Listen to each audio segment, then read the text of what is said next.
binautismuhan, pati si Kristo.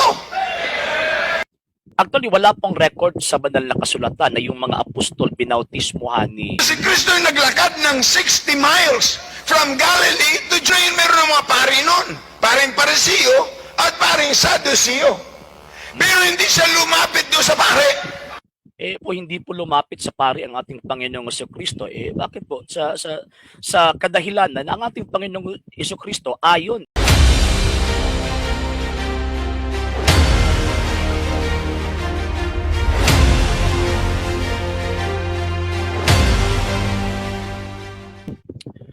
Magandang araw po sa inyong lahat. Narito naman po inyo ang ating programa sa tvapulya.com. Ito na pinungunahan po ng Dalay Catholic Apologist International. Ito po yung lingkod at kapatid sa pananampalatayang Katolika, Sir R.D. Seno. Samahan niyo po ako sa maikling oras, maikling panahon upang talakayin po natin ang mga bagay na may connection po sa ating pong pananampalatayang Katolika. Okay, so ngayon meron po tayong bibigyan na reaksyon concerning sa isang video na isinend po sa atin, and at the same time meron po mga punto na kailangan po nating linawin para sa mga tagapakinig po nating mga kapatid nating mga Katoliko and also sa mga hindi po mga Katoliko. Kasi syempre madali lang po kasi yung mag-claim. Madali lang po kasi yung magbibigay ng claim or magbibigay ng claim or tinatawag na mag-aangkin sa isang bagay. Syempre rights din po nila yon. Meron po silang rights na iangkin po nila. Pero ang problema, dapat sana bibigyan po nila ng tinatawag na ebidensya yung kanilang mga kiniklaim. So ngayon, isa po itong video na ng isang Baptist pastor.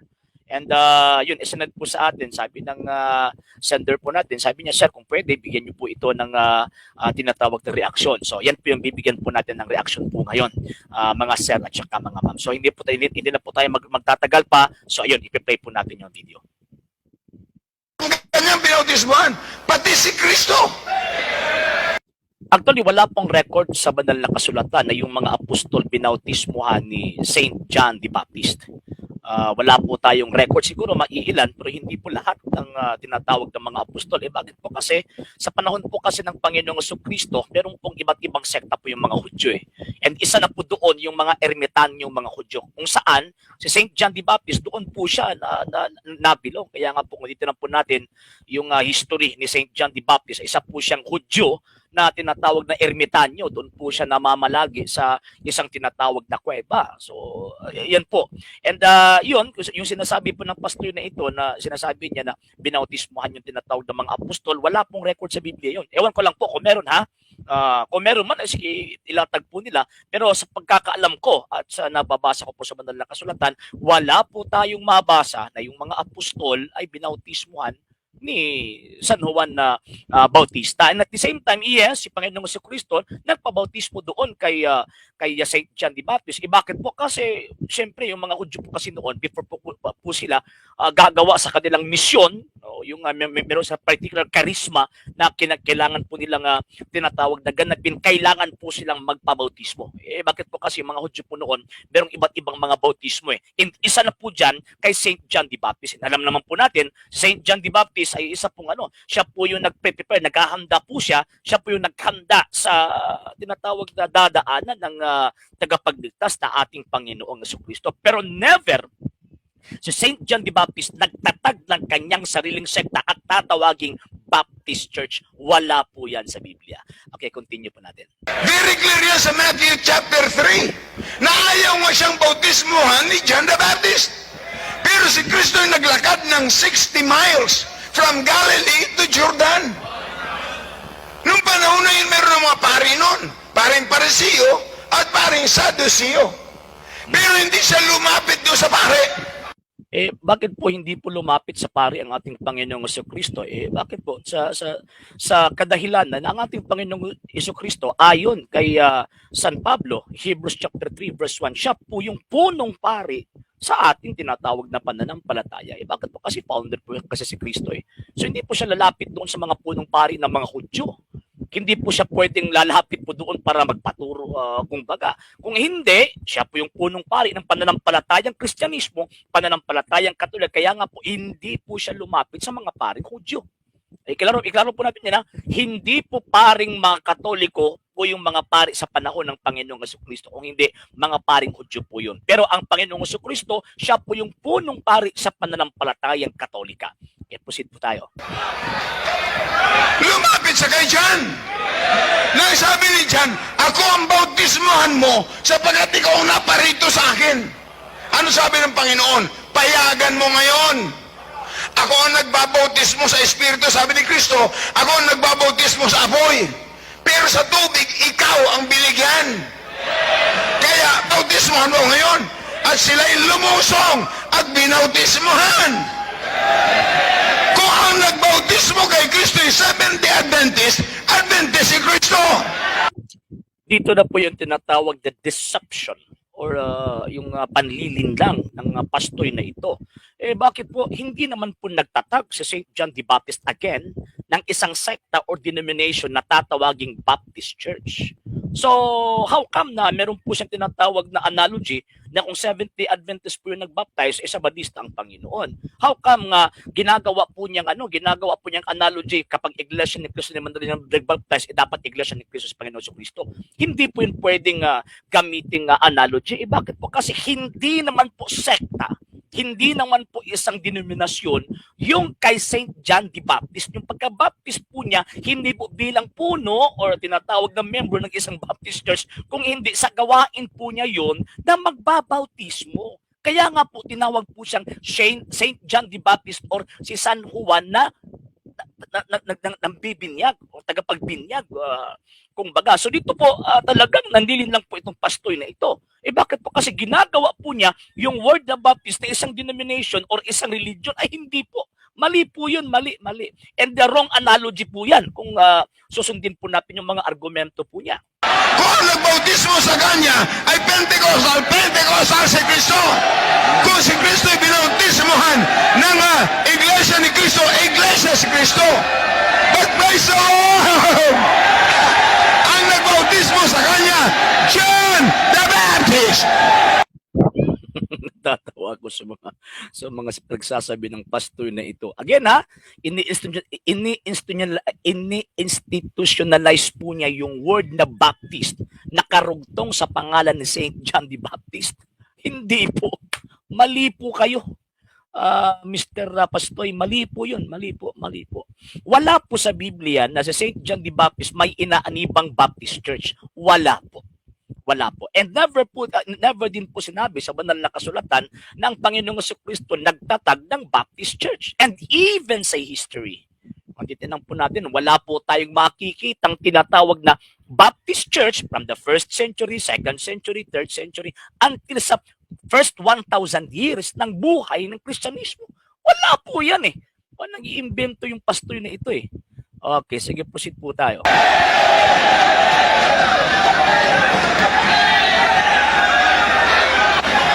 Hindi ko ihihingi ng tawad. I'm not going to ask any apology to anybody that Jesus is a Baptist. Yan po yung wala sa Biblia. Saan po ba sa Biblia ng Panginoong Jesucristo Baptist? yung tinatawag na institutionalized term po yung tinatawag na term na nagre-refer sa denomination, wala po yan sa Biblia. Bakit po? Kasi ang Baptist Church galing kay John Smith patungo kay Roger Williams, then pagkatapos yon lumaganap ito sa buong mundo after 17th century. Yan po, Mr. Pastoy. Yan po yung katotohanan. Huwag po natin linlangin po yung mga tao. Sige po, po tayo.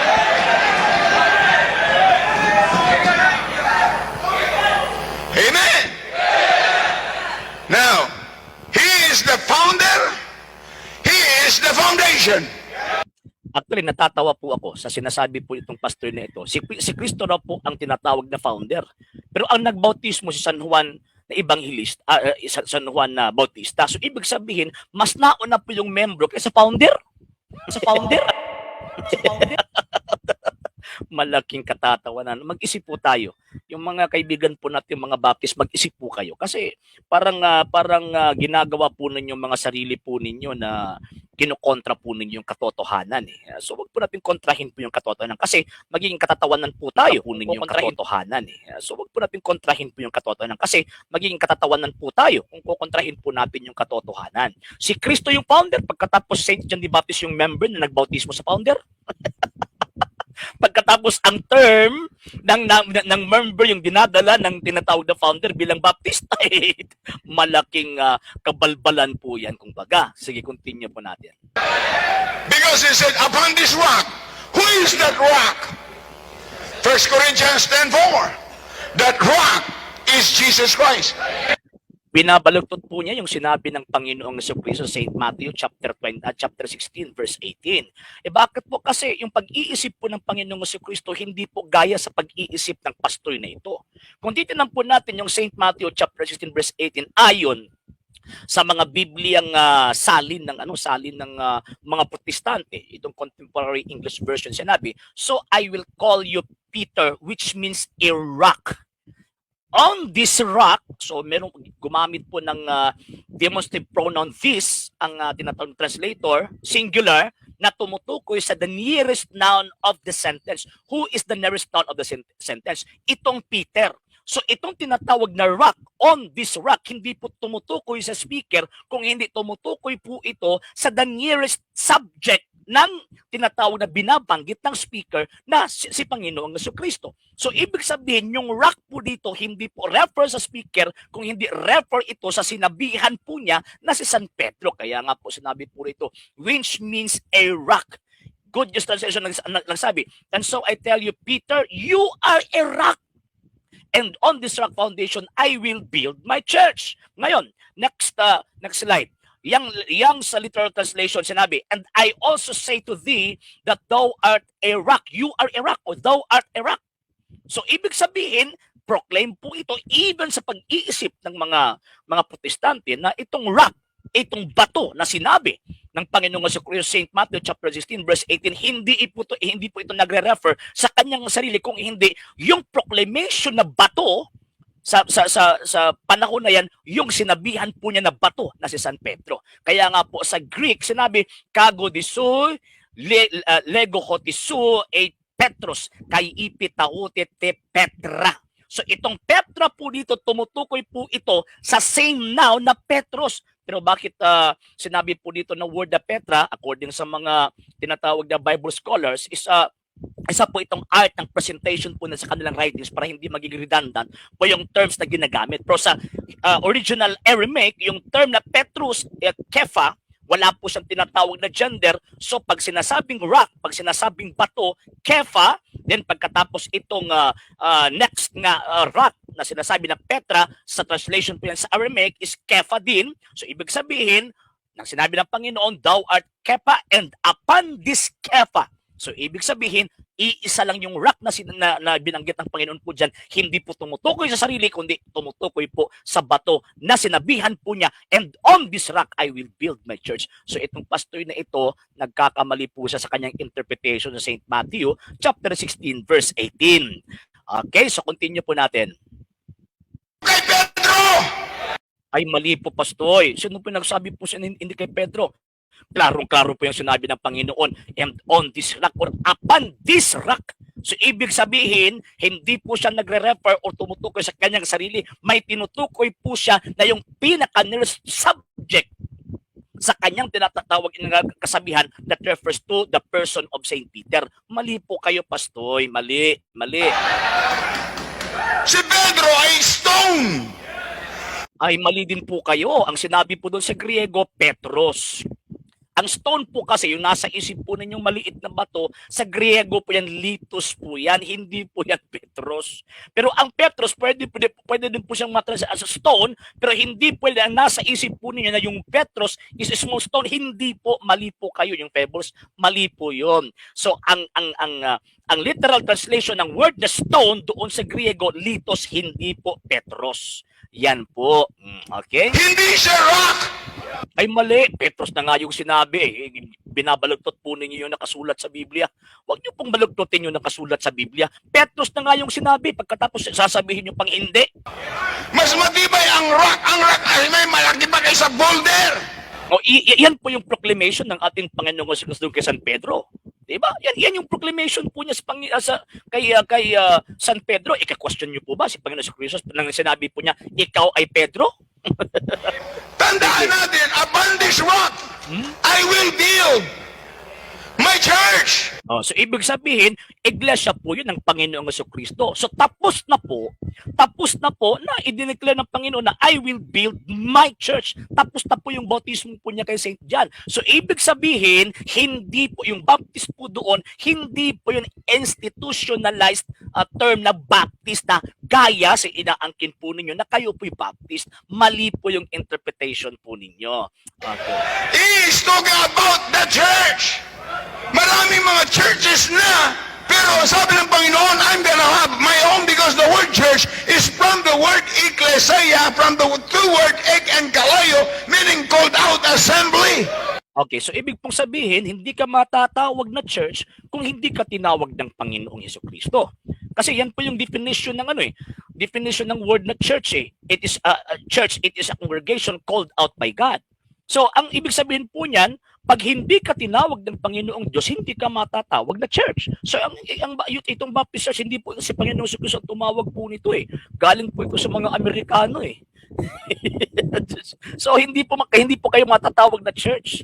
So, wala po sa Biblia at wala din po sa kasaysayan na for the first 1,000 years until sa 15th century na meron pong Baptist Church. Wala po yan sa Biblia at kasaysayan. And these people, they are called out assembly, and Jesus organized it unto a local church. Ano raw? Yung inorganize ng Panginoon sa local church. Gumamit na nga ng general term church eh, di ba? So gumamit na nga ng general term na church, hindi po diocese, hindi po particular assembly sa isang area, hindi po, sabi niya, my church. At sinabi ni San Pablo, itong iglesyang ito, katawan ng Panginoong Jesucristo. So ibig sabihin, general term. Hindi po siya particular, lalo na po, hindi po siya local. Ayan na, di ba? Oh.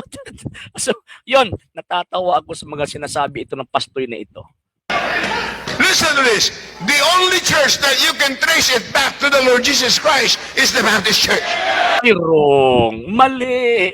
Ito po yung ebidensya. Tingnan po natin ito po, the World Almanac in Book of Facts, edition 1994. Saan po ba galing yung Baptist?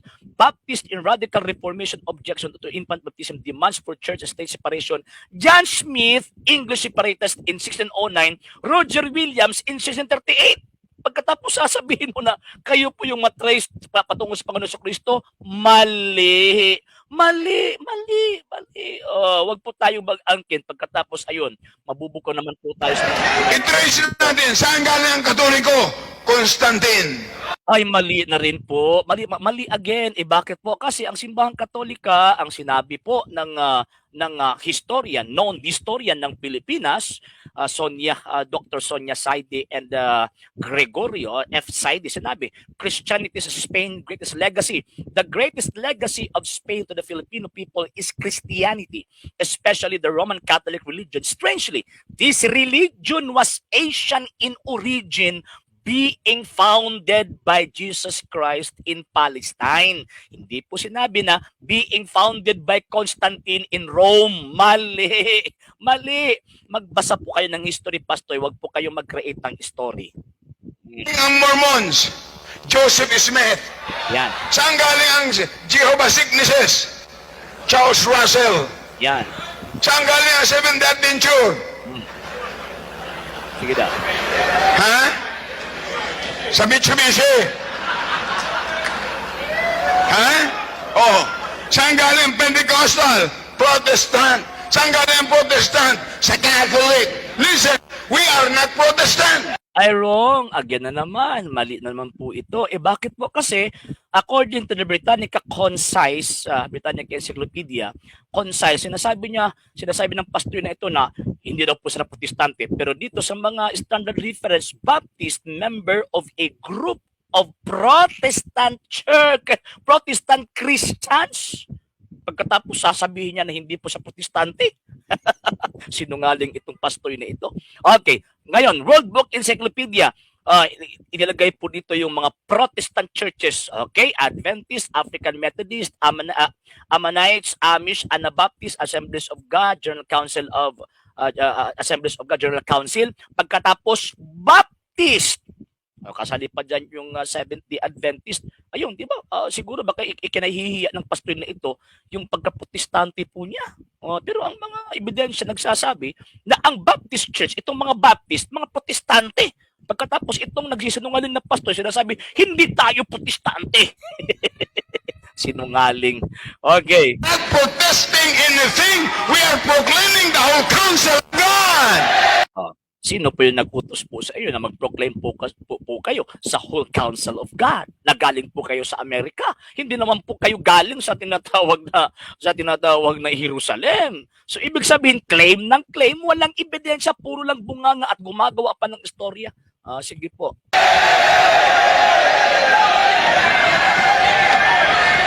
Amen. But listen to this. Now we know 12 alagad, inorganize ng Panginoon, hindi po nung araw ng Pentecoste, during His earthly ministry. Sapagkat bago pa mag-day of Pentecost, mayroon ng existing na church. Paano nyo nasabi? Ay may church discipline eh. So ibig sabihin, naniniwala po itong pastor na ito na talagang meron pong hierarchical church. Hindi po simpleng invisible church or spiritual church lang.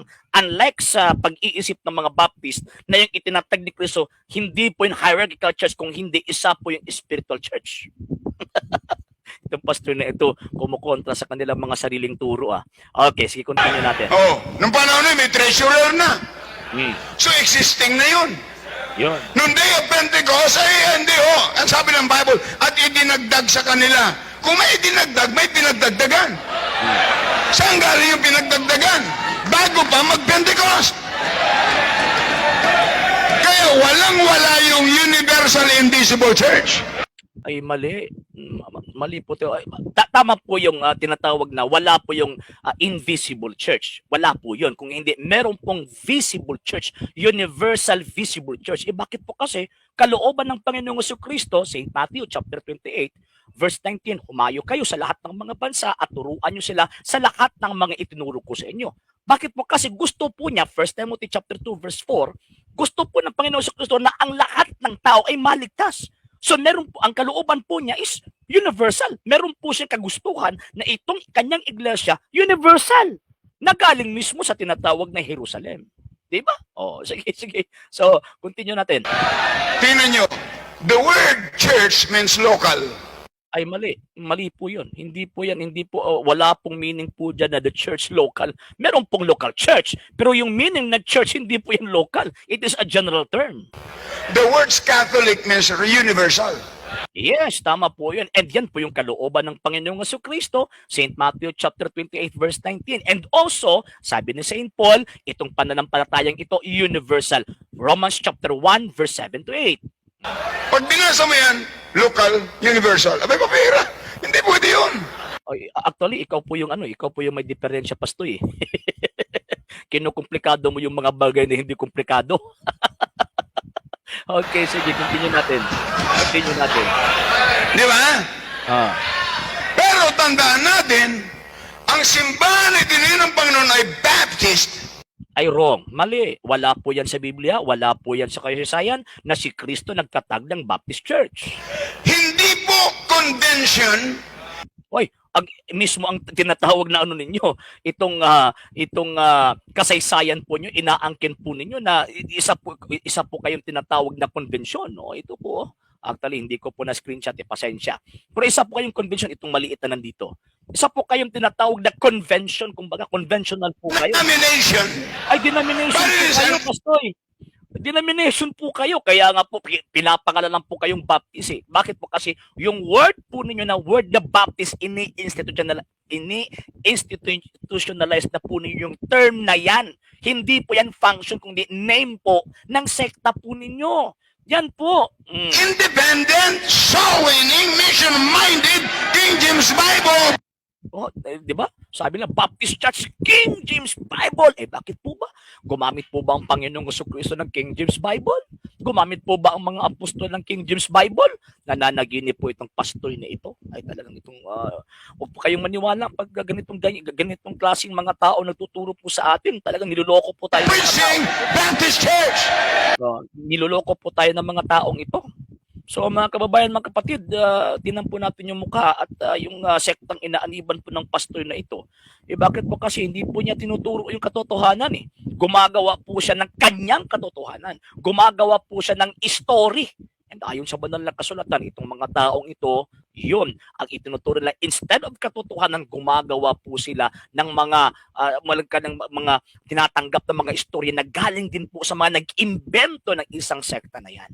So karon or sa ngayon po is dapat careful po tayo mga sir, mga ma'am ha. Bakit po? Kasi itong klaseng pastor na ito po yung mga anak ng demonyo. Bakit po? Kasi gumagawa po sila or nagsasabi po sila ng pinatawag na kasinungalingan.